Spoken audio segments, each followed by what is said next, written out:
Hello everyone, welcome back to my channel. একটা নতুন ভিডিওতে সবাইকে স্বাগত জানাই। আশা করি আপনারা সবাই খুব ভালো আছেন।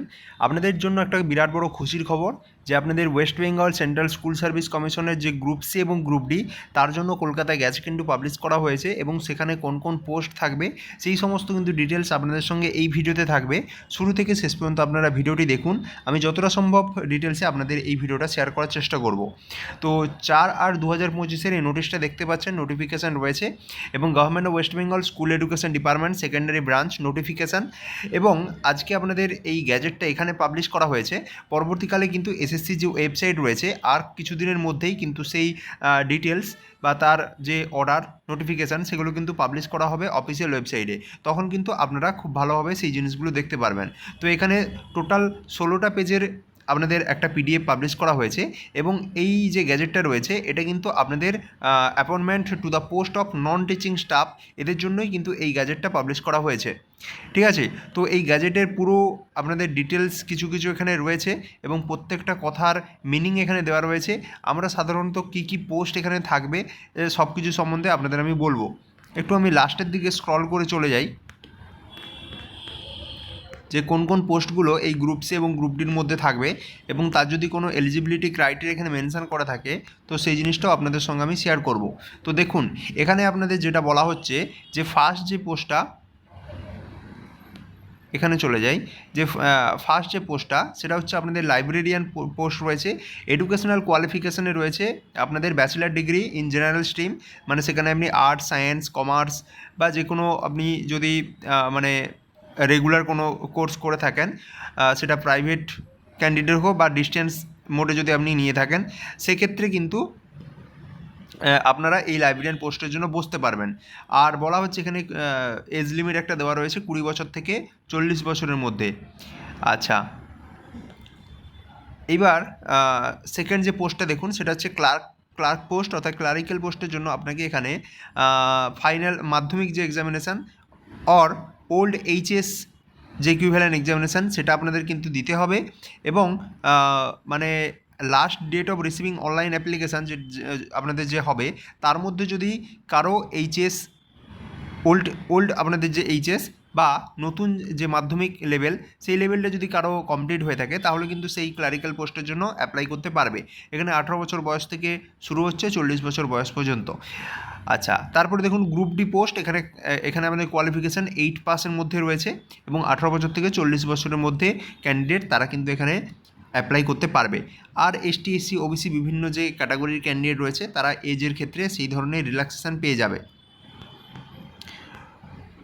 আচ্ছা, তো এখানে আরও কিছু দেওয়া রয়েছে দেখুন, যে selection to the post of clerk in school shall be made on the basis of the written examination, evaluation of the academic qualification, experience and interview with typing and computer proficiency to be determined by the commission in the following manner. তো এইভাবে আপনাদের যে স্কুলের যে ক্লার্করা নেওয়া হয় তো সেটা এই রকম প্রসেসেই নেওয়া হয়। তো এখানে কী কী আপনাদের স্টেপ বলা হচ্ছে দেখুন, এখানে ওএমআর বেসড একটা রিটেন এক্সামিনেশন হয় 60 নাম্বারের, তারপরে একাডেমিক কোয়ালিফিকেশান তার উপরে 15 নাম্বার থাকে। ঠিক আছে, আর একে আবার দুভাগে ভাগ করা হচ্ছে, একটা একাডেমিক স্কোর 10 নাম্বার এবং সিমিলার এক্সপিরিয়েন্স তার জন্য আপনাদের 5 নাম্বার বলা হয়েছে। এটা হচ্ছে 1 মার্ক ফর ইচ কমপ্লিটেড ইয়ার। ঠিক আছে, আপনি যদি এক্সপিরিয়েন্স থাকে অর্থাৎ প্যারা টিচার বা এই ধরনের হয়ে যদি আপনি কোনো স্কুলে পড়িয়ে থাকেন প্রত্যেকটা বছরের জন্য আপনি এক নাম্বার করে পাবেন। আচ্ছা, interview with computer typing test এর জন্য আপনাদের 25 নাম্বার থাকবে, 10 নাম্বার আপনাদের ওরাল ইন্টারভিউর জন্য আর 15 নাম্বার এটা আপনাদের টাইপিং টেস্টের জন্য থাকবে। ঠিক আছে, আচ্ছা, appearance before the interview board is compulsory. অবশ্যই এটা একদম সবার জন্যই থাকবে, ইন্টারভিউ বোর্ডের সামনে কিন্তু সবাইকেই থাকতে হবে। আর the academic qualification for selection to the post of clerk shall be evaluated in accordance with table 2 of the part D of the schedule. ঠিক আছে, এটা আপনাদের দেওয়া আছে।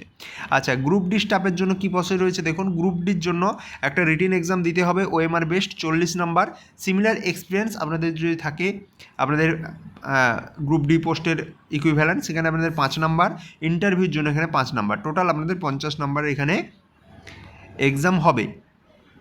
আচ্ছা, আর ফার্স্ট যেটা রয়েছে সেটা আপনাদের লাইব্রেরিয়ান পোস্টের জন্য নিশ্চয়ই রয়েছে। দেখুন এখানে selection post for the librarian, সেখানেও ওই সেম ওএমআর বেস্ট একটা এক্সামিনেশান হবে। আচ্ছা, একাডেমিক কোয়ালিফিকেশান নেওয়া হবে, তার মধ্যে প্রফেশনাল কোয়ালিফিকেশান 10 নাম্বার এবং এক্সপিরিয়েন্সের জন্য 5 নাম্বার থাকবে। এরপরে আপনাদের ইন্টারভিউ হবে। আচ্ছা, এবার আমি পার্ট ডিতে চলে যাই। এখানে বলা হচ্ছে provisional relating to evaluation of academic qualification including the professional qualification for selection to the post of non-teaching staff, অর্থাৎ গ্রুপ ডি এবং গ্রুপ সি অর্থাৎ ক্লারিক্যাল এবং গ্রুপ ডি যে পোস্ট রয়েছে তাদের জন্য। এখানে দেখুন যে এক্সামিনেশানের ওপরে আপনাদের ফুল মার্ক যেটা সেটা 10 নাম্বার, আর অ্যাওয়ার্ডেড মার্ক এখানে থাকবে প্রত্যেকটা ডিভিশনের জন্য। আপনি যদি ফার্স্ট ডিভিশন, সেকেন্ড ডিভিশন বা থার্ড ডিভিশনে পাস হয়ে থাকেন সেক্ষেত্রে আপনাকে এই ধরনের নাম্বার ডিভিশন করা হচ্ছে। আর ফার্স্ট সেকেন্ড যদি আপনি মানে নর্মাল ব্যাচেলার ডিগ্রি করে থাকেন, ঠিক আছে, অর্থাৎ গ্র্যাজুয়েট হয়ে থাকেন, সেক্ষেত্রে ফুল মার্ক 10 নাম্বার। এই 10 নাম্বারের মধ্যে 6 নাম্বার আপনি যদি গ্র্যাজুয়েট কমপ্লিট হয়ে থাকে তাহলে পাবেন। আর যদি ফার্স্ট ডিভিশনে যদি পেয়ে থাকেন তাহলে সেখানে কিন্তু আপনাদের নাম্বার যেটা দেওয়া হবে দেখুন সেটা হচ্ছে 6 নাম্বার, সেকেন্ড ডিভিশনে 4 নাম্বার, আর আদার যে কোনো ডিভিশন তার জন্য 2 নাম্বার। আর যদি ব্যাচেলার ডিগ্রি ইন পাস কোর্সে যদি হয়ে থাকে অনার্সের জন্য ওইটা, আর পাস কোর্সে যদি হয়ে থাকে তাহলে সেক্ষেত্রে আপনি ফুল মার্ক পাবেন 10-এর মধ্যে 4, আর ফার্স্ট ক্লাস হলে 4, সেকেন্ড বা ফার্স্ট ডিভিশন হলে 4, সেকেন্ড ডিভিশন হলে 3, আর আদার কোনো ডিভিশন হলে 2 নাম্বার, ঠিক আছে।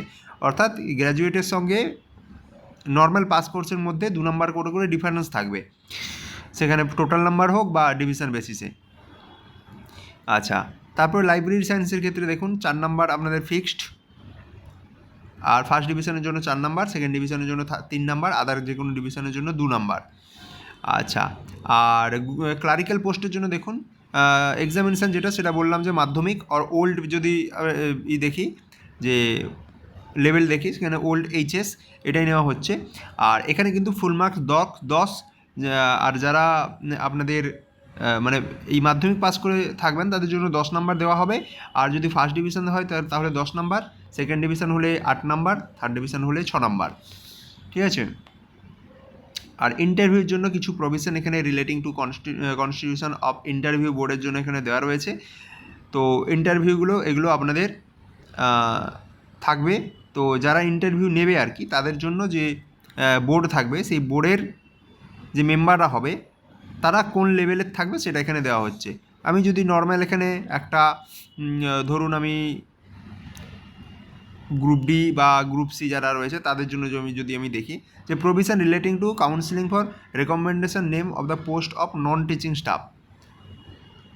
আচ্ছা, এটা এর ওপরে থাকবে এই যে ফর দ্য পারপাস অফ 3 নম্বরে for the purpose of holding interview in the state level selection test SLST for the post of group D in the interview board. এখানে 1 নম্বরে যে থাকবে 1 member nominated by the regional commission having working experience not below the rank of a headmaster, ঠিক আছে।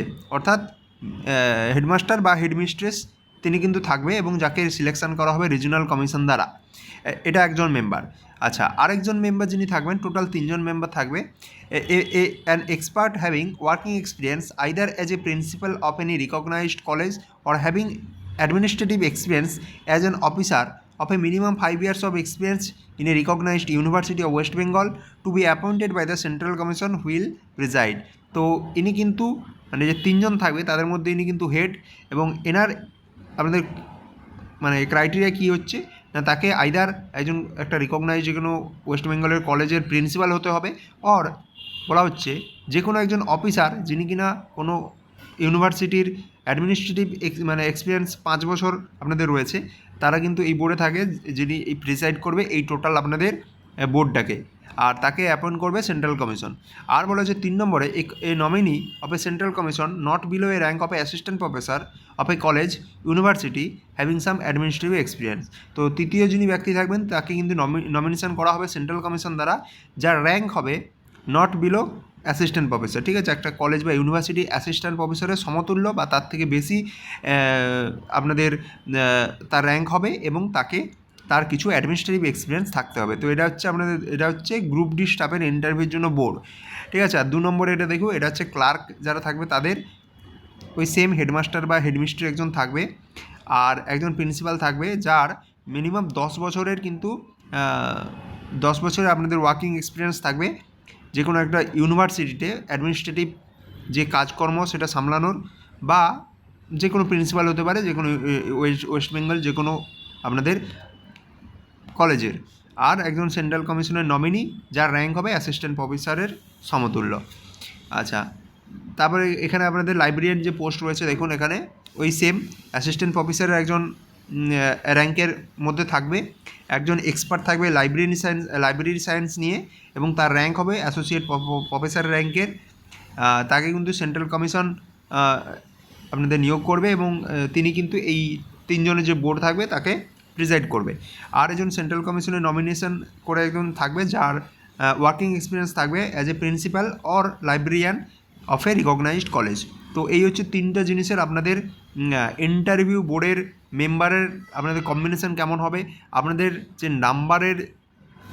যে নাম্বারের total ভাগ করা হবে সেই নাম্বারটা আপনারা কিভাবে পাবেন সেটা আপনারা দিলাম। এছাড়া যারা লাইব্রেরিয়ান গ্রুপ সি এবং গ্রুপ ডি পরীক্ষা দেবেন তাদের টোটাল এক্সামের যে প্রসেস সেই প্রসেসটা সম্বন্ধে বললাম। আচ্ছা, আপনাদের তিনটে যে পোস্ট রয়েছে ক্লার্ক, লাইব্রেরিয়ান এবং গ্রুপ ডি, এই পোস্টের জন্য আপনাদের মিনিমাম এডুকেশনাল কোয়ালিফিকেশান, তার সঙ্গে সঙ্গে এজ লিমিট কী লাগবে সেই সমস্তগুলো আপনাদের সঙ্গে আমি শেয়ার করলাম।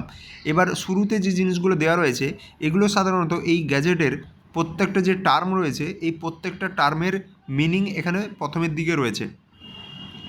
তো এই জিনিসটা আপনারা দেখতে পারেন। তো এটা আপাতত কলকাতা গ্যাজেটে পাবলিশ করা হয়েছে। খুব তাড়াতাড়ি আশা করি WBSSCর যে ওয়েবসাইট রয়েছে সেই ওয়েবসাইটে অফিসিয়ালি পাবলিশড হবে, তখন আপনাদের সঙ্গে আবার সেপারেট একটা ভিডিওর মাধ্যমে এই জিনিসটা নিয়ে বিস্তারিতভাবে আলোচনা করব। তো আশা করি সবার জন্য এটা অনেকটাই হেল্পফুল হবে। আপনাদের বন্ধুর মাঝে এটা শেয়ার করে দেবেন, আর ভালো লাগলে এই ভিডিওটাকে অবশ্যই লাইক করবেন। চ্যানেলে যদি নতুন থাকেন তাহলে চ্যানেলটিকে সাবস্ক্রাইব করবেন। ধন্যবাদ।